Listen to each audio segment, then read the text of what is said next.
नमस्कार विद्यार्थी मित्रांनो, क्रिएटिव्ह मॅथ्स मराठी या आपल्या लाडक्या युट्यूब चॅनलमध्ये पुन्हा एकदा तुमच्या सगळ्यांचं सहर्ष स्वागत आहे. इयत्ता 10वी वरती चर्चा करतोय. पूर्व परीक्षा जवळ आलेली आहे आणि पूर्व परीक्षेची मराठीची एक प्रश्नपत्रिका आपण पाहणार आहोत.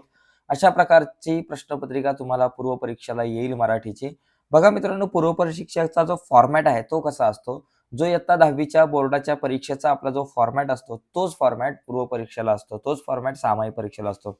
पण पूर्व परीक्षेचा फॉर्मॅट आणि 10वीच्या बोर्डाच्या परीक्षेचा फॉर्मॅट हा सारखाच असतो. त्याच्यामुळे तुम्ही जर 10वी बोर्ड परीक्षेच्या जरी प्रश्नपत्रिकांचा सराव केला जुन्या, तरी तुम्हाला पूर्व परीक्षेची तयारी करत असताना खूप मदत होईल.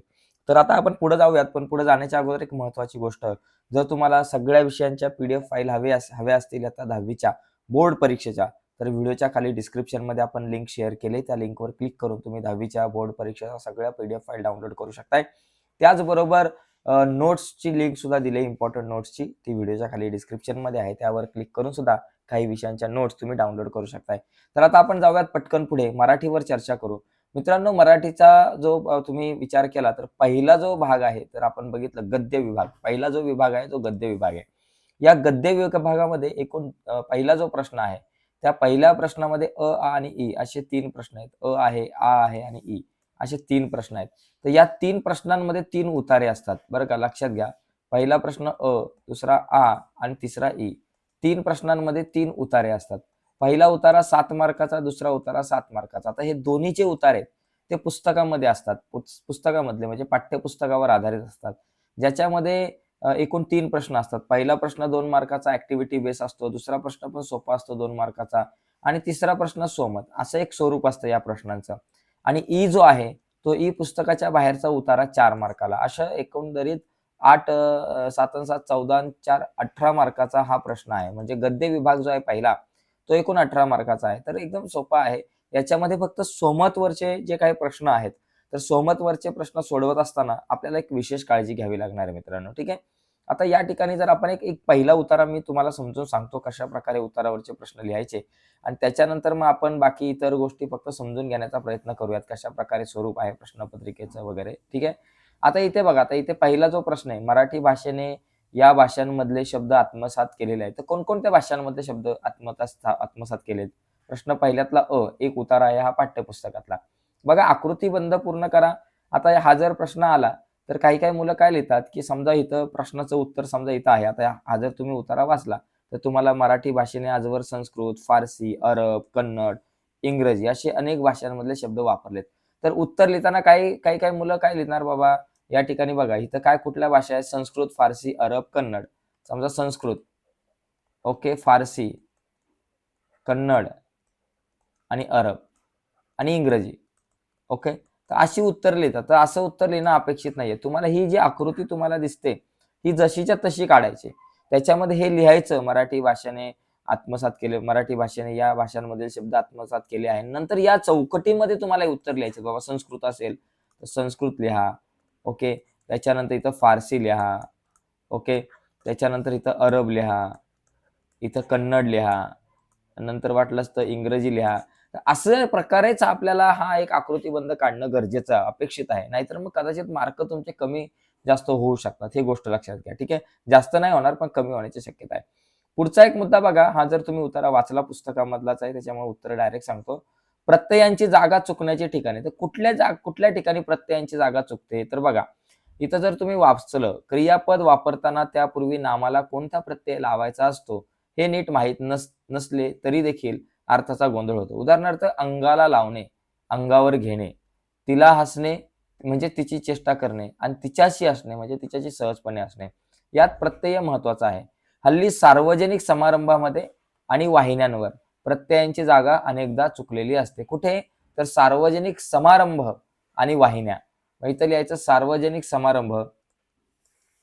सार्वजनिक समारंभ, एक मिनिट झाला, हे रफ करू व्यवस्थित नाही आलं. सार्वजनिक समारंभ, सार्वजनिक समारंभ आणि वाहिन्यांमध्ये, वाहिन्यांमध्ये, ओके, वाहिन्यांमध्ये. तर असं तुम्ही या ठिकाणी इथं या प्रश्नाचं उत्तर लिहू शकता. वाहिन्यांवर किंवा वाहिन्यांमध्ये, वाहिन्यांवर. ओके. आता एक पुढचा बघा दुसरा प्रश्न. हा प्रश्न 1 मार्काला. इथे तुम्हाला एका प्रत्येक बरोबर बॉक्सला अर्धा मार्क. कृती तयार करा, कृती पूर्ण करा आणि दुसऱ्यामध्ये सुद्धा कृती आहे. विधाने चुकीची ओळखून लिहा. बघा, मराठी भाषा इतर कोणत्याही भाषांमधील शब्द वापर आपले मानत नाही, तर हे चुकीचं आहे. हे विधान काय बाबा, चूक आहे. चुकी बरोबर असेल तर चुकीचे विधान ओळखून लिहा. तर हे एकच विधान चूक दिसते. बाकी बघा, भाषा नदीसारखी प्रवाही असते, हे बरोबर आहे. मराठी भाषेने व्याकरण झुगारणे योग्य नाही, हे पण बरोबर आहे. भाषेमध्ये अनेक शब्द येत असतात, हे सुद्धा बरोबर आहे. म्हणजे हे चुकीचं विधान आहे. तर हे चुकीचं विधान फक्त तुम्हाला या ठिकाणी लिहायचं आहे.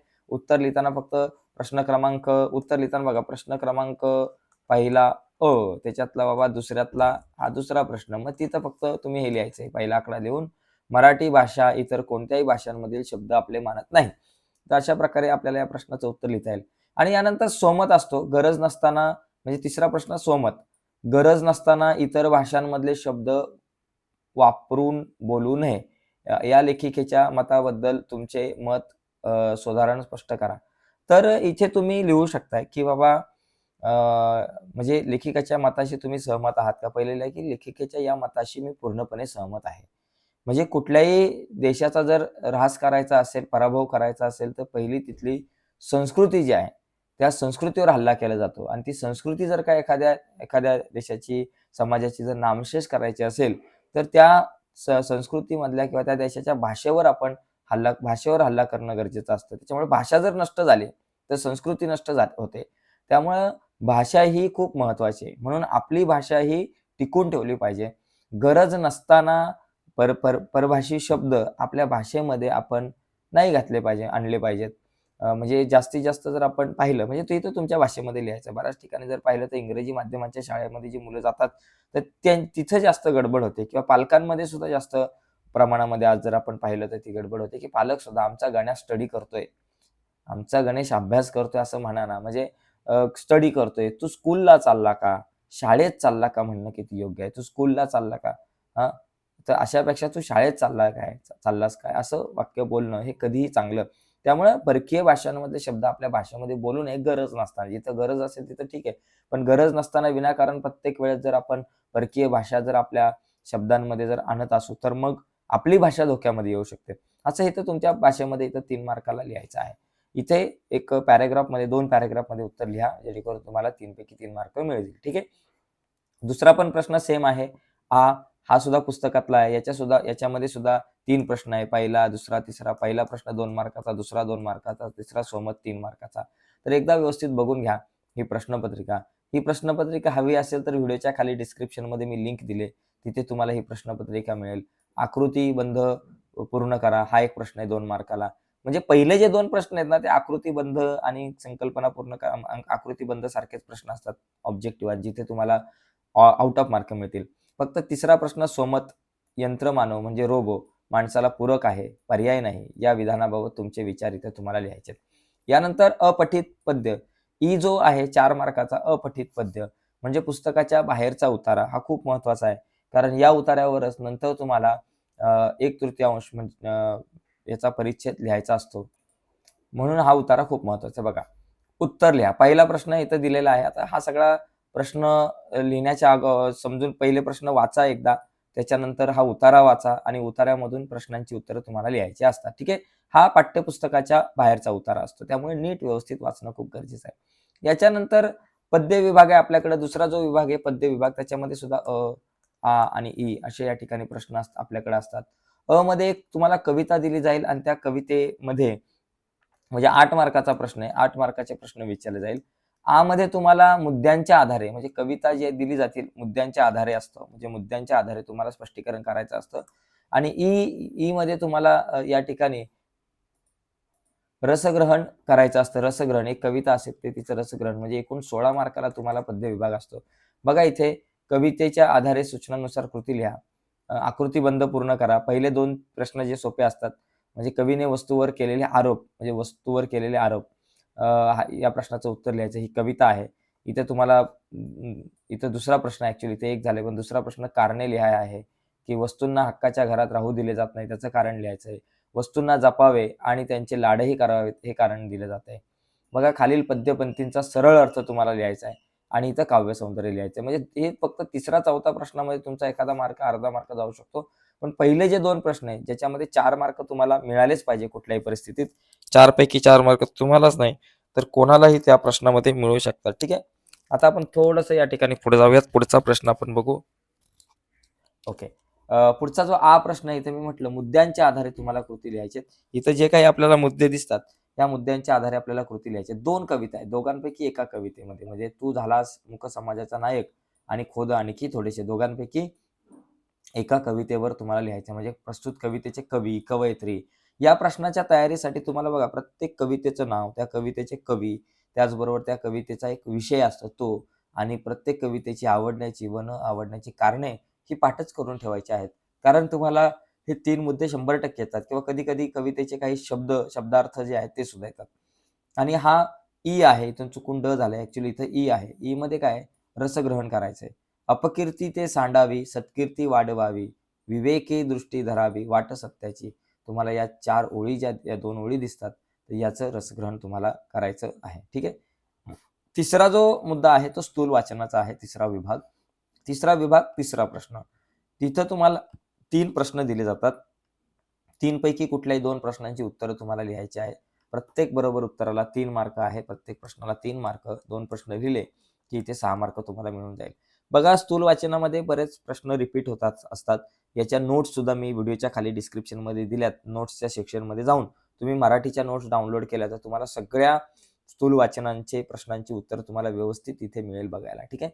पुढे बघा, चौथा प्रश्न आहे भाषा अभ्यास. मित्रांनो, भाषा अभ्यास हा जो भाग आहे याच्यामध्ये 16 मार्क आहेत. प्रश्न क्रमांक 4थ्यातला आणि व्याकरणाच्या घटकावर आधारित असतो 16 मार्क, 8 मार्काला, आणि हा भाषिक घटकावरती 8 मार्काला, असे इथे 16 मार्क. कुठलाही विद्यार्थी असेल त्याला 16 पैकी 16 मार्क पडलेच पाहिजे. तुम्ही जुन्या 4-5 वर्षाच्या जरी प्रश्नपत्रिका पाहिल्या तरी तुमच्या लक्षात येईल की बरेचसे प्रश्न रिपीट होतात. तुम्हाला चांगल्या प्रकारे लिहिता येईल. याच्यामध्ये पहिला प्रश्न 4थ्यातल्या व्याकरण घटकावर आधारित जे प्रश्न असतात त्याच्यामध्ये समासावर असतो. सामासिक शब्द, समासाचा विग्रह, समासाचे नाव, असा तक्ता पूर्ण करायलाच प्रश्न येतो. महादेव याचा विग्रह कसा? महान असा देव. आपण लिहू शकतो महान असा देव, महान असा देव. आणि समासाचे नाव आहे कर्मधारय समास. 6 कोणांचा समूह म्हणजे इथं लिहायचं षटकोन, आणि हा षटकोन म्हणजे द्विगु समास. जिथे तुमचं पहिले पद जे आहे ते संख्या विशेषण येतं तिथे द्विगु समास होतो. ठीक आहे. त्याच्यानंतर शब्द विषय, शब्द सिद्धीमध्ये जर तुम्ही पाहिलं, हा दुसरा प्रश्न असतो. इथे पण 2 पैकी 2 मार्क मिळू शकतात. याच्यामध्ये प्रत्यय घटित, उपसर्ग घटित आणि अभ्यस्त शब्द. आता अभ्यस्त शब्द कुठले? रस्तो, रस्ती आणि वटवट हे 2 अभ्यस्त शब्द आहेत. आणि जमीनदार आणि दयाळू हे यांना प्रत्यय लागला, हे प्रत्यय घटित शब्द आहे. अशाच प्रकारच्या आकृत्या काढून तुम्हाला मित्रांनो या प्रश्नाचं उत्तर लिहायचं आहे. ठीक आहे. तिसरा आहे या ठिकाणी वाक्यात उपयोग करा, म्हणजे वाक्प्रचार.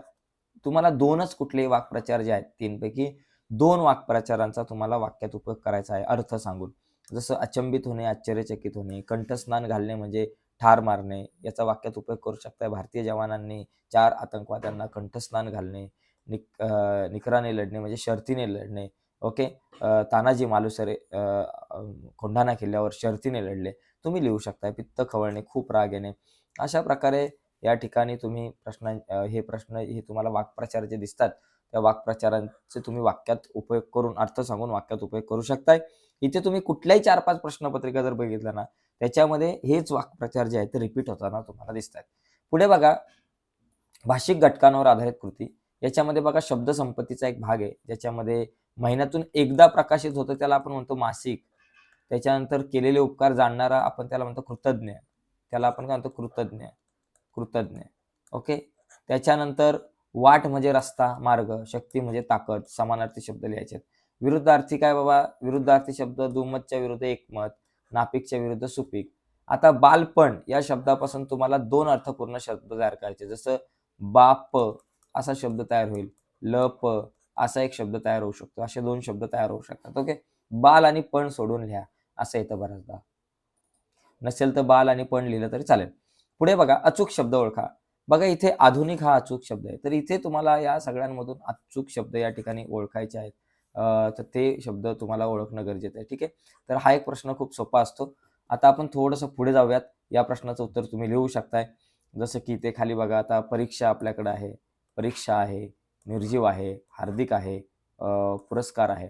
तर हे अचूक शब्द 4 म्हणजे या ज्या काही तुम्हाला जोड्या दिलेल्या आहेत एवढ्या, या सगळ्या जोड्यांमधून 6 जोड्यांमधून कुठल्याही 4 जोड्यांमधले शब्द तुम्हाला या ठिकाणी लिहायचे आहेत. म्हणजे 4 शब्दसमूहामधले तुम्हाला कुठलाही एक बरोबर जो काही शब्द आहे, योग्य शब्द तो तुम्हाला या ठिकाणी लिहायचा आहे, अचूक शब्द.